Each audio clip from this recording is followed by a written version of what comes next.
Hello, you're welcome to the first of my series in my resume of failure. My name is Steve Araba, and today I think I want to start with the simple things. That's my academics. I remember when I was a lot younger, it was difficult for me to read. It was really, really bad.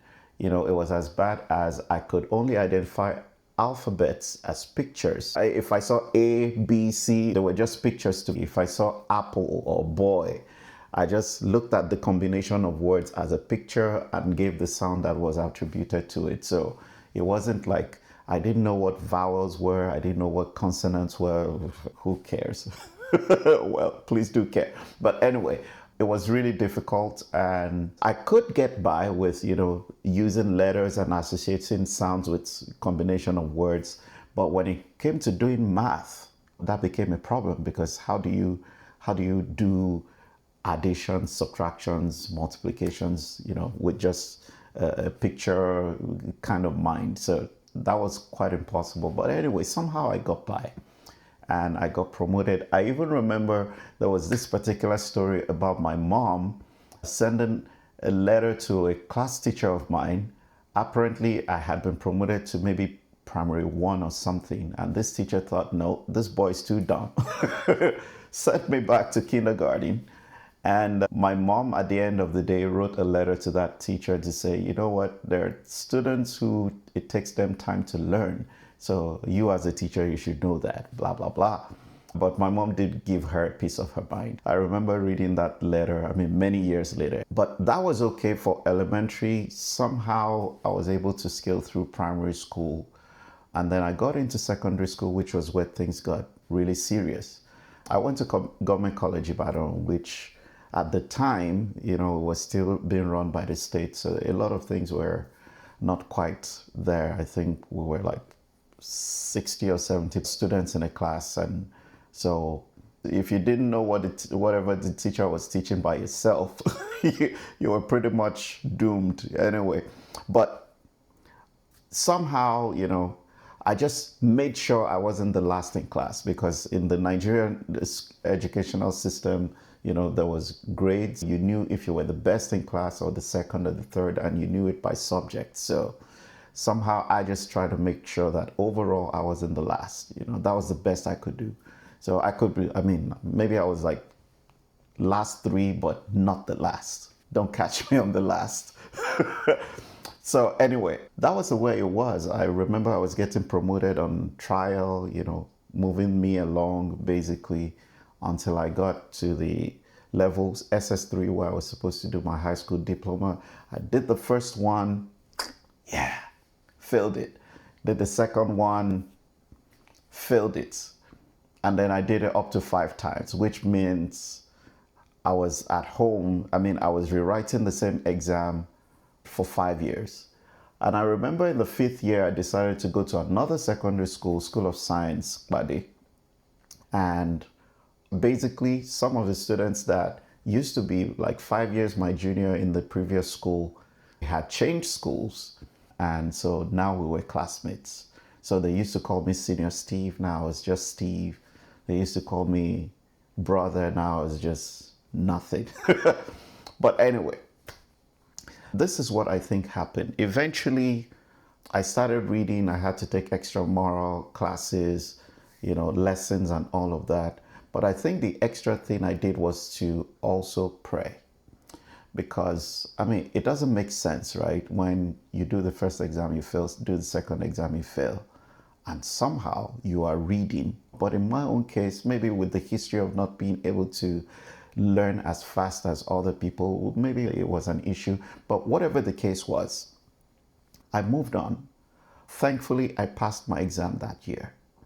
And I remember before I passed, all through the 5 years I was at home, I remember back in church, then there used to be this confession that we used to have. I'm the best in my class. The best in my chosen field, the standard to beat, the example to follow, part of the top 10, in my chosen field and all of that. We used to have that. But because I didn't have a job or any field, I was still studying for exams. So I used to say best 10 in my class. Now, fast forward, by the time I got to university, during the 4 years, All that I can remember doing was, as I was making those confessions, I was looking out for the best 10 in my class. And I was reading with them. Of course, they were significantly younger than me, but it didn't matter.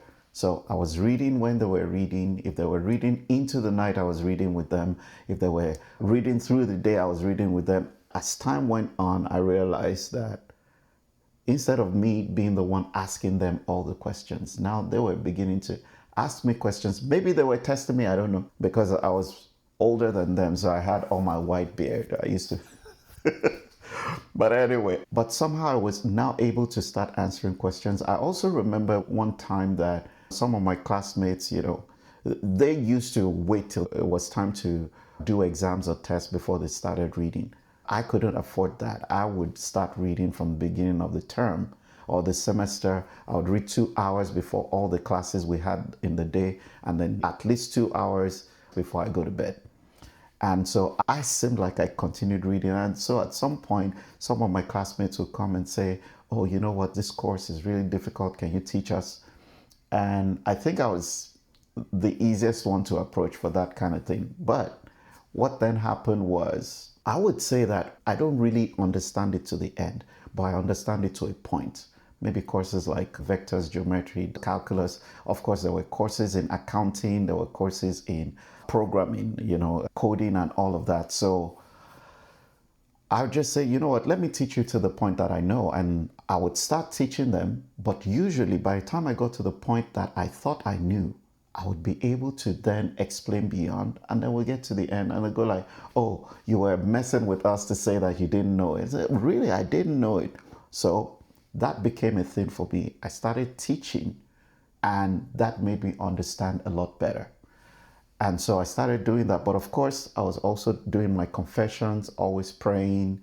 There were speculations that I had village people. But while I was dealing with things on the spiritual level, making confessions and praying and, binding all the bindables, I was also doing what I needed to do physically. So that was something that I saw was really significant. And some of these things, I'm not sure I did it consciously, after listening to a motivational speaker, Aspire to Perspire. Somehow I feel like it just felt like the right thing to do. When I prayed, God is not going to put information in my head or remind me anything when I read nothing. So I did that.